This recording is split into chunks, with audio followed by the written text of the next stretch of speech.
धन्यवाद मान्यवर, आपने इस महत्वपूर्ण विभाग की, रेलवे विभाग की चर्चा पे मुझे बोलने का अवसर दिया।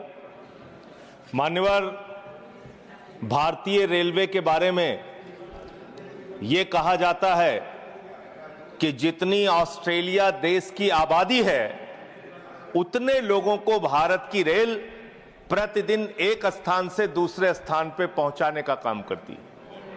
इतना बड़ा क्षेत्र है मान्यवर, रेलवे का क्षेत्र। हमारे साथियों ने भी कहा कि इसके लिए पहले अलग से बजट आता था, सबको इंतजार होता था, नई ट्रेनों की घोषणाएं होती थी, क्या क्या रेल के अंदर बदलाव किया जाता था, मंत्री जी बताते थे कितने कर्मचारी रखे जाएंगे, इसकी घोषणाएं होती थी, पूरे देश को इस बात का इंतजार होता था। लेकिन अब आप आम बजट के साथ रेलवे का बजट लेके आते हैं, हालत क्या बना दी। बातें तो बड़ी बड़ी होती है, Vande Bharat train, bullet train, प्रधानमंत्री जी ने कहा था बुलेट ट्रेन चलेगी मुंबई से अहमदाबाद तक। बुलेट ट्रेन चला रहे हैं ये लोग। बुलेट ट्रेन तो छोड़िए, जानवरों की तरह इंसान को रेलवे के अंदर ले जाया जा रहा है, एक जगह से दूसरी जगह तक। शर्म आती है, वो दृश्य देख के शर्म आता है मान्यवर। जब हमने देखा कुंभ के मेले के अंदर ट्रेन के डिब्बों को तोड़ने का दृश्य देखा, एसी डिब्बों को तोड़ तोड़ के लोग अंदर घुस रहे थे, जानवरों की तरह लोग एक जगह से दूसरी जगह तक जा रहे थे।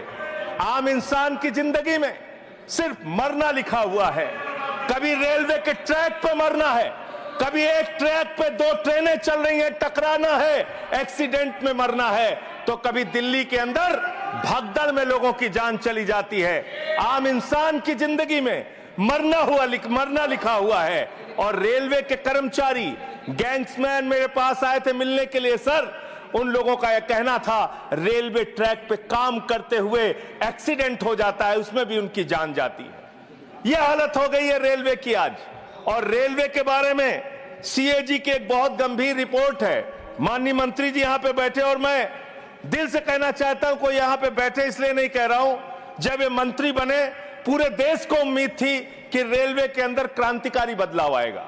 यह उम्मीद थी कि एक तकनीक के जानकार, एक पढ़े लिखे, एक शिक्षित योग्य मंत्री बने देश के अंदर, वो बदलाव लेके आएंगे। लेकिन रोज एक्सीडेंट पे एक्सीडेंट।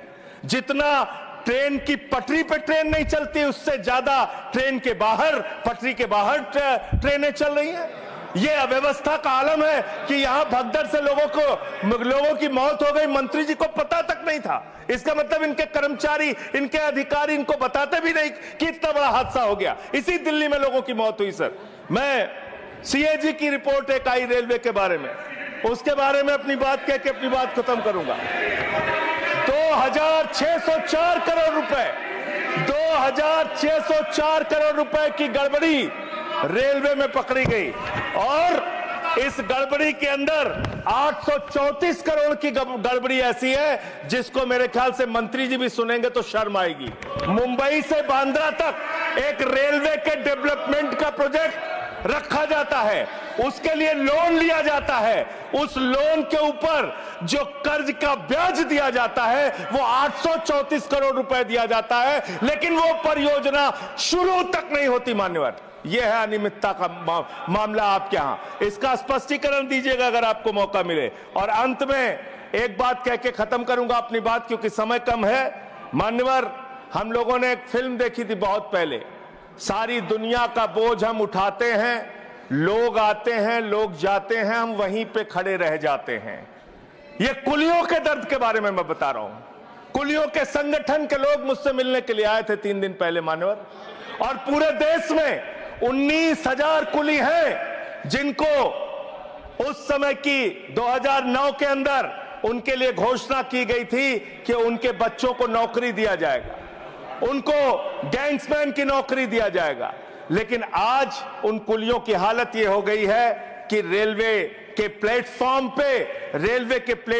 पे ई रिक्शा चलते हैं, रेलवे के प्लेटफॉर्म पे वाहन चलते हैं जिसमें सामान ढोने के लिए यात्रियों को एक प्लेटफॉर्म से दूसरे प्लेटफॉर्म पे पहुंचाने के लिए वहां पे वाहन मौजूद हैं। जाहिर सी बात है पैसेंजर उसका इस्तेमाल करेंगे।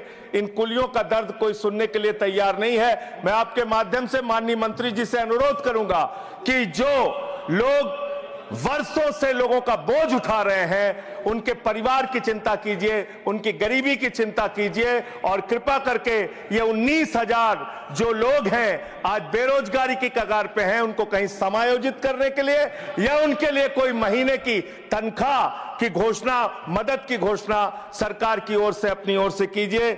और अंत में यही बात कह के अपनी बात को समाप्त करूंगा कि आज पूरे देश को इंतजार है इस बात का कि कब ये दुर्घटनाएं रुकेंगी। पूरे देश को इंतजार है इस बात का कि 3 लाख भर्तियां जो आपने रोक रखी हैं, जिसके कारण आज संवेदनशील जगहों पे एम्प्लॉय नहीं है, कर्मचारी नहीं है, दुर्घटनाएं हो रही हैं, वो कब रुकेंगी। और रेल की पटरियों को ठीक करने का काम जिस पे आप 180 किलोमीटर 160 किलोमीटर की स्पीड की ट्रेनें चला रहे हैं, वो रेलवे की पटरियां कब ठीक होंगी मान्यवर। ये सरकार ही पटरी से उतर गई है इस सरकार के। और अभी ये नासिर भाई काफी दुखी थे, कह रहे थे रेल मंत्री बन जाते हैं मोदी जी। अरे मोदी जी विदेश मंत्री बन जाते हैं, शिक्षा मंत्री बन जाते हैं, सांस्कृतिक मंत्री बन जाते हैं, विज्ञान मंत्री बन जाते हैं। मोदी जी के अंदर बहुत कला है, खेल मंत्री बन जाते हैं। सारा मंत्रालय अकेले मोदी जी चला रहे हैं, इसलिए इस पे नाराज नहीं होना चाहिए। धन्यवाद।